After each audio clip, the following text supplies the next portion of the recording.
Last time on D&D, The Arrival, Session 6, featuring Calliope Laurelleaf, the Halfling Bard, Ellie Jobel, the Gnome Ranger, Phelan, the High Elf Cleric, Talarin, the Wood Elf Ranger, Trogdor, the Dragonborn Barbarian, and Twerpo, the Hill Dwarf Wizard. So last time on D&D, Phelan had been given a vision from an angel saying, hey, there is a very important dryad that is about to be sacrificed not far from you. You and your companions need to go stop this sacrifice from happening. If she is killed, a fallen angel will enter the world and a great evil will be reborn. So the party was on their way and had been ambushed by a group of brigands and bandits and just a random encounter. And after the combat, one of the players had asked, hey, does one of them have a map? And I said, you know what? If you roll natural 20, there's a new guy, doesn't really know his way around, and yes, he'll have a map. And sure enough, that player rolled a natural 20. So the party made their way to the brigands rather than going to save the dryad, and so I improvised this entire counter with this brigands, and they fought and defeated them. One of them was a leader who had a gauntlet with a magic sword. There were two magical chests that they were not able to open, so Phelan put on the gauntlet thinking the gauntlet was the key to opening these chests, and it wasn't, and she quickly discovered that she could not remove the gauntlet. Trogdor, who had taken the flaming sword that the leader had, could not figure how to attune to it, and so he just sheathed the weapon, thinking he'll figure it out later. However, the following morning, that sword ended up in Phelan's gauntlet hand with no explanation how. And that's where we left off last time.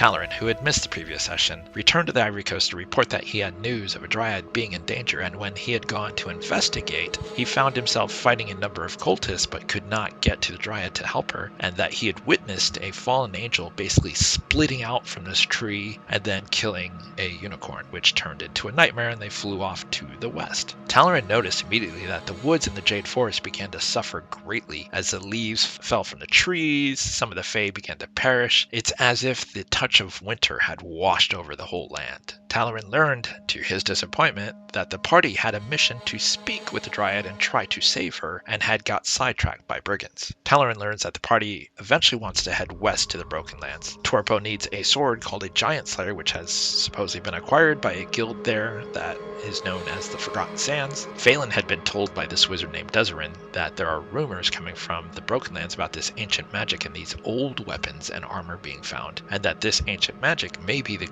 key to removing this cursed gauntlet that she is now stuck with. Calliope's blade, the Humming Blade, has origins that tie to the Broken Lands, and she wants to find out more about where it came from and what the secret is behind it. And Talarin is now interested in going west as well to hunt down this fallen angel and nightmare for killing the dryad. The party learns that there is a caravan that is indeed headed west towards Drastor, which is the main city in the Broken Lands, a large, vast city in a very dangerous, perilous desert. But it'll be a long escort mission, as traveling through this, they're going to make several stops along the way, but the party realizes this is probably their best bet and that they can get employed as guards as part of the caravan. The party is hired to protect the caravan that has several stops to make. For example, it is headed for Spire's Edge, which some of the party had visited, and it had been the town that had been decimated by a dragon. There are several caravans that wanted to drop off weapons and armor and stuff like that for this devastated town, as well as food and resources to help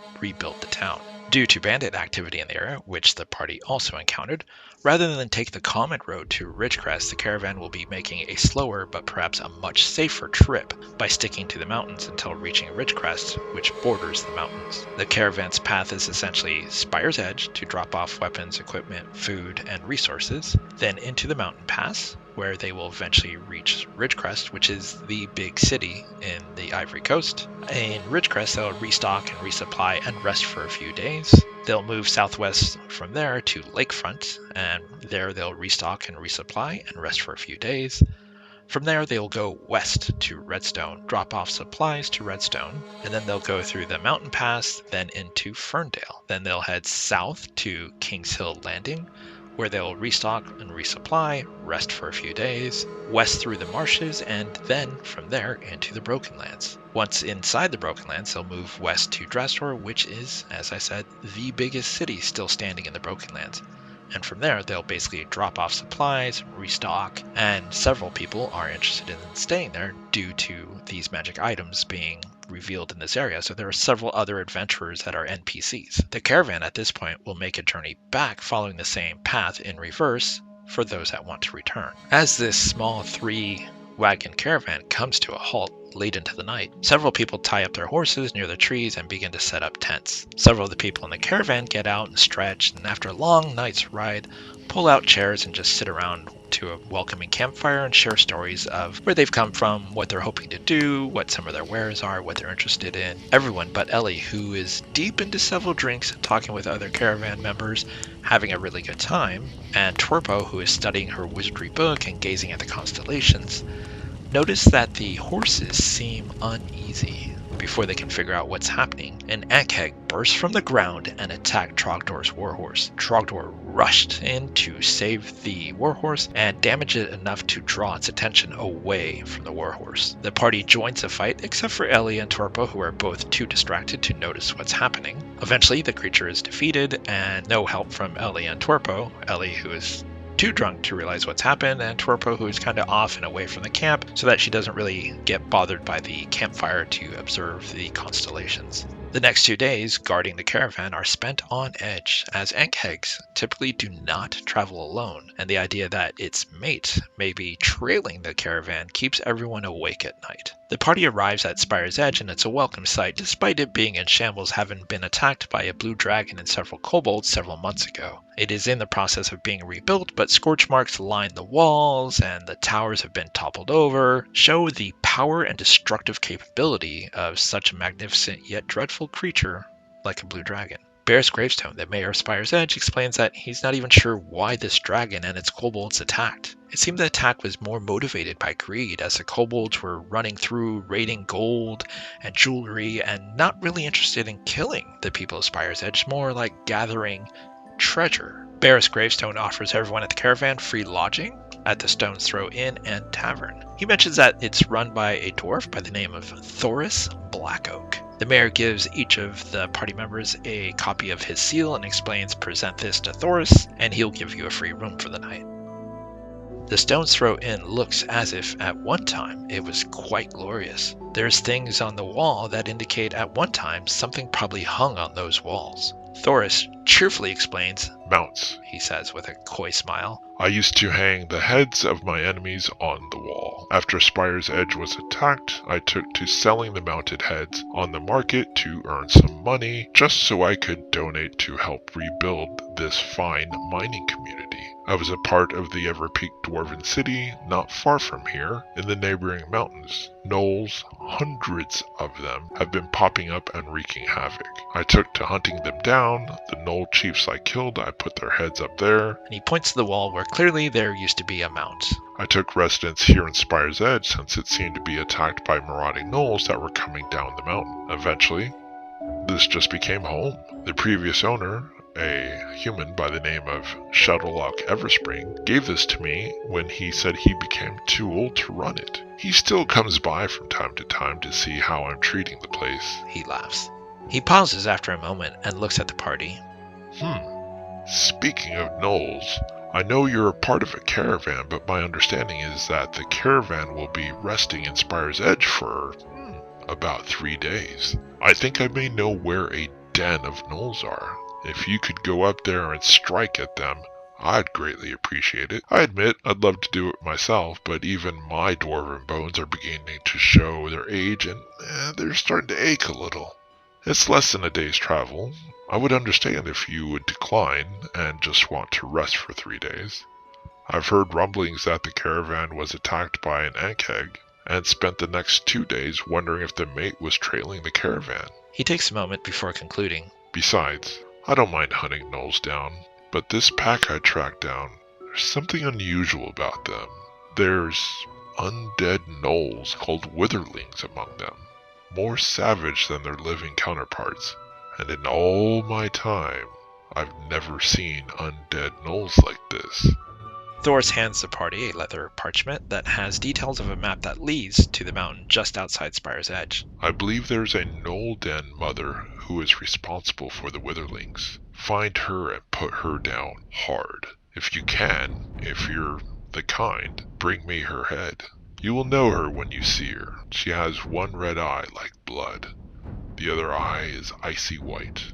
Bring me her head, and I will see to it by rewarding you 60 gold each. He looks at his blank walls and adds, Her head would make a nice first mount for returning to the tradition of mounting my enemies' heads on the wall, a symbol to the people of Spire's Edge that evil cannot stand against us, even when we're rebuilding. The party accepts this mission and decides to follow the map, and as they get closer to the Gnoll den that is marked on the map, they begin to hear mocking laughter that just seems to echo off the mountains. It's unnerving until the party begins to realize that it's the sound of hyenas. Oddly enough, they can hear them all around but can't seem to see them. But they're well aware that gnolls and hyenas are very, very similar. Ellie stealths along the wall and climbs up the rocks and spots 2 gnoll archers hiding behind some rocks, ready to ambush the party. She launches an attack attacking one of them, but the other gnoll rings a gong to notify the gnolls who are hiding in the cave to rush forward. 6 gnolls rush out of the cave and run towards the party. As Ellie battles the archers, she discovers they're extremely skilled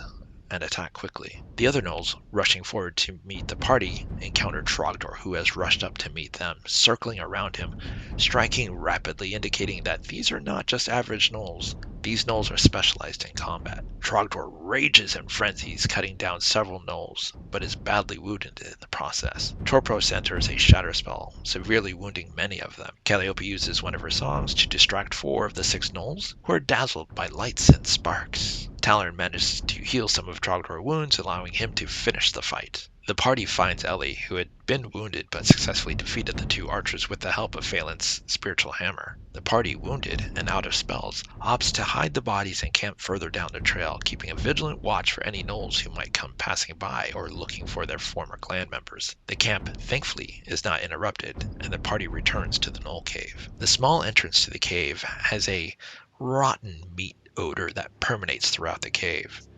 There are bodies of animals as well as humanoids. Some human, elven, dwarven, halfling are piled in corners. Most of the bodies are in various stages of decay. It takes some convincing, but Trogdor finally manages to convince Ellie there is no time to search these bodies, and they venture deeper and deeper into the gnoll cave, where the odor of sickening meat continues to assault their nostrils. The cavern roof seems to vanish in the darkness as the ceiling no longer is visible, and just ahead of them, a large pit of similar fashion is in front of them, spreading 30 feet across, the depth of which they can't see the bottom. A thin board has been placed across as an improv bridge. Ellie, being better on her feet, decides to cross this improv bridge first. Torpo then uses Mage Hand to pull a rope across.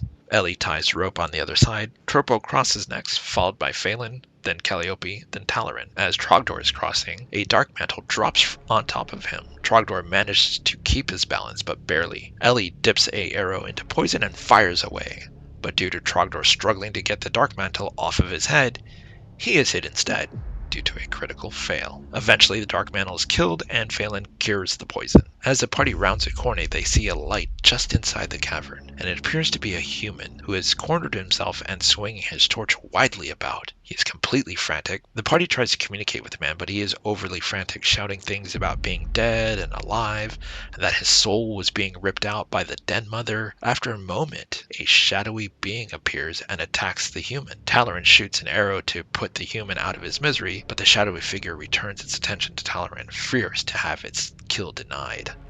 The party kills the shadow quickly. The party moves on into a room that is decorated in wall paintings that clearly seem to be composed in blood. A large female gnoll sits on a throne made of bones, and 6 skeletal gnoll figures stand, 3 on each side of her. A blood-red eye peers from her mangled fur, and a white, icy cold eye can be seen, as an eerie smile reveals itself through her canine teeth drenched in blood and rotten flesh. 2 gnolls, originally not visible, now stand ready to protect the Den Mother. The Witherlings advance on the party, but Trogdor rushes up to greet them in battle. The party launches an attack against the Witherlings, while the 2 gnoll flesh gnars hold their action. The party damages most of the Witherlings, but Torpo casts a shatter spell and destroys the remaining standing Witherlings. The gnoll flesh gnars rush to attack Trogdor, and Ellie is forced to assist in taking them down, while the Den Mother begins casting a flurry of spells. Oddly, as Phelan was about to cast a damaging spell on the Den Mother, her hand begins to burn and she finds herself healing the Den Mother instead, and she realizes that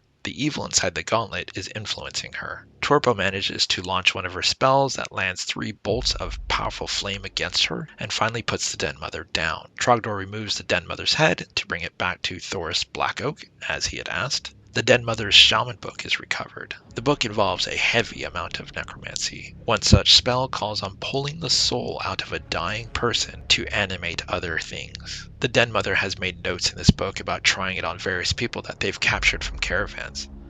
The spell is what allowed her to create the Witherlings.